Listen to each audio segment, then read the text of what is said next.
Joining me now, Democratic Congresswoman Debbie Wasserman Schultz, a member of the House Appropriations Committee. Welcome back to the show. It's good to see you, Congresswoman. Are you experiencing this flood of calls as well? And what are you hearing from your constituents? Yes. Alex, I had 6,000 constituents join me on a telephone town hall this week. And yes, 6,000, many of whom stayed on, most of whom stayed on the entire call.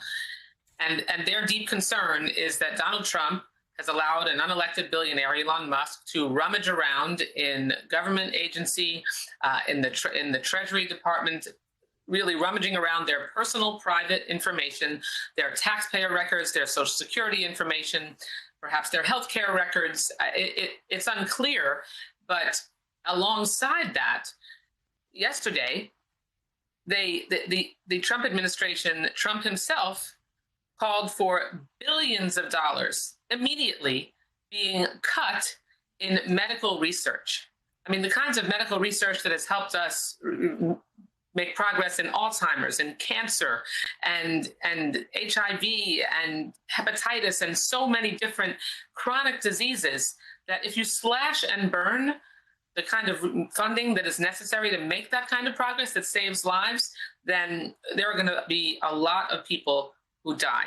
At the same time, they're authorizing a $50,000 emergency paint job on a house for unqualified Defense Secretary Pete Hegseth to live in, with another $137,000 in improvements.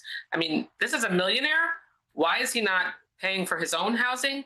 And why do we need a $50,000 paint job for him when we're cutting billions in medical research and closing the Consumer Financial Protection Bureau, which has returned $20 billion to the taxpayers from financial abuses?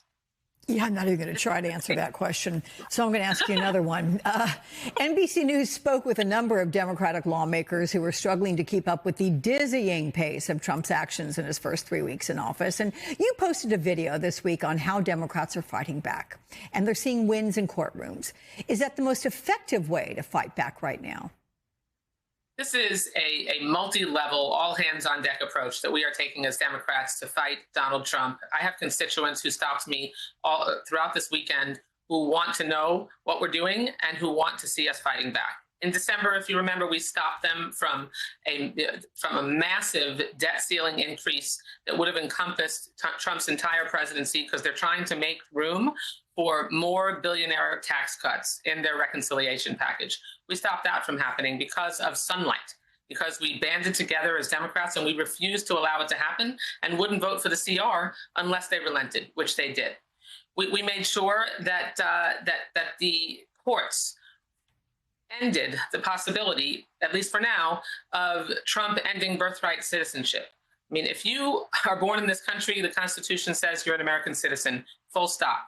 I mean, that kind of litigation, along with numerous other lawsuits that have been successful, like trying to close the Consumer Financial Protection Bureau and trying to close other agencies and stopping Elon Musk from rummaging around people's personal private taxpayer information, lawsuits, all hands on deck advocacy, and Sunlight are what are going to help us make progress in preventing him from some of the worst abuses.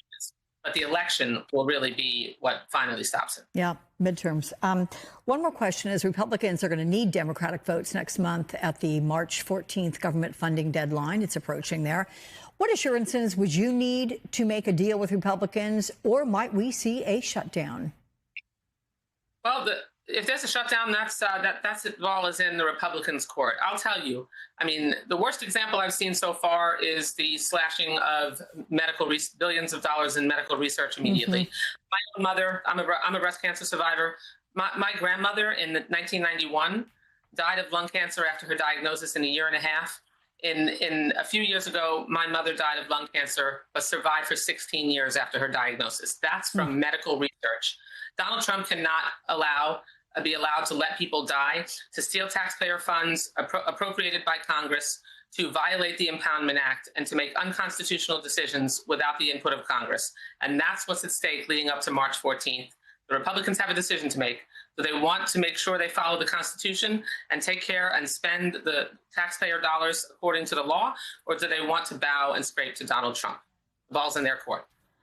Debbie Wasserman Schultz, always good to talk with you. We'll see you again soon. Thanks.